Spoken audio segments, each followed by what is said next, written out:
حضرت عیسیٰ علیہ السلام کی ایک کھوپڑی سے گفتگو۔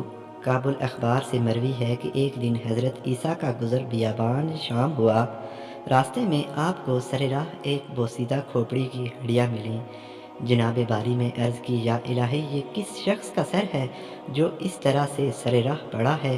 تو اس کو زندہ کر کہ یہ مجھ سے بات کرے تاکہ میں اس کے متعلق جان سکوں کہ یہ شخص کون تھا اور دنیا میں کیا کام کرتا تھا، اور یہ کہ کس سبب سے اس کی کھوپڑی راہ میں پڑی ہوئی ہے، اور بھی جو بات میں اس سے پوچھوں سو اس کا جواب دے۔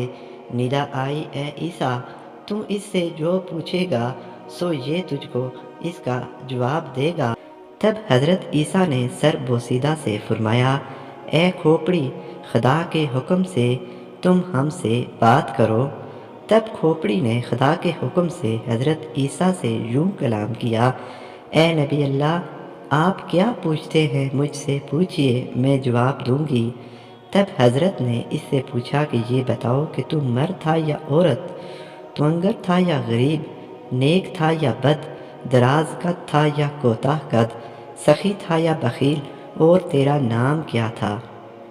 تب کھوپڑی نے جواب دیا، اے حضرت، میں ایک بادشاہ تھا اور میرا نام جمجاہ تھا۔ میں سخی اور دراز قد مرد تھا اور کئی بادشاہ میرے زیر فرمان تھے۔ دولت سب مجھ کو حاصل تھا، کسی چیز کا غم مجھ کو نہ تھا، ہمیشہ عیش و نشاط میں رہتا تھا۔ 5000 غلام عصا پرداز، جوان اور خوبصورت، سرخ قبا پوش با شمشیر بندی میرے دائیں بائیں ہمیشہ کھڑے رہتے تھے، اور 500 غلام باہر ترانہ ساز کھڑے تھے، اور 500 غلام علاوہ اس کے جو محل کی پہرہ داری کرتے تھے، اور 1000 لونڈیاں میری خدمت میں خوش آواز گانے والی تھیں، اور 1000 لونڈیاں ہم جنس و ہم قد رقص کرتی تھیں، اور ایسا رقص کہ جسے دیکھ کر مرغان ہوا اور چرند جانور کھڑے رہ جائیں اور آدمیوں پر سکتہ طاری ہو جائے۔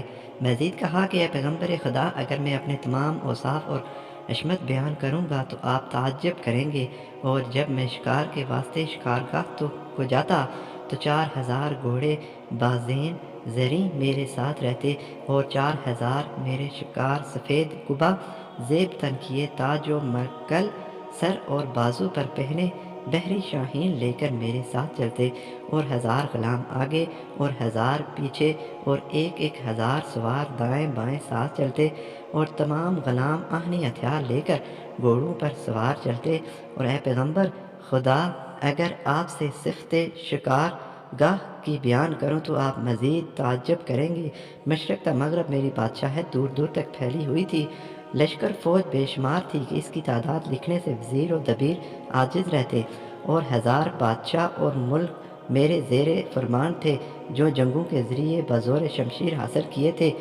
اور اگر صفت اپنے لشکر اور فوج کی لڑائی اور زور کی بیان کروں تو عجب لگے گا، مختصر یہ کہ کسی کو نہ تھا کہ مجھ سے مقابلہ کرے یا میری فوج کے آگے کھڑا ہی ہو سکے۔ اور کہا کہ جتنے برس میں نے بادشاہت کی، ایک دن بھی کسی طرح کا رنج و غم مجھ پر نہ ہوا، اور میں جواں مرد اور عالی جمال اور کمال خوبی میں بے نظیر تھا۔ حسن و خوبی اور جمال و کمال میں کوئی میرے برابر نہ تھا، اور جو شخص میری طرف نگاہ کرتا متحیر رہتا، اور ہر روز میں فقیروں محتاجوں کو 1000 دینار دیتا، اور بھوکوں کو کھانا کھلاتا، اور ننگوں کو کپڑا دیتا، اور تمام خلق مجھ سے خوش تھی۔ اس سب کے باوجود مجھ پر ایک برائی تھی کہ میں اللہ کو نہیں مانتا تھا، اور میں اس طرح میری قوم بت پرست تھی۔ گو اللہ نے ہماری طرف نبی بھیجے، لیکن ہم نے ان کو جھٹلایا اور اپنے آباء و اجداد کے دین یعنی بت پرستی کو ہی اپنا شیوا بنائے رکھا۔ یہ تھی ایک کھوپڑی سے گفتگو۔ ویڈیو پسند آئے تو لائک، کمنٹ، سبسکرائب ضرور کریں۔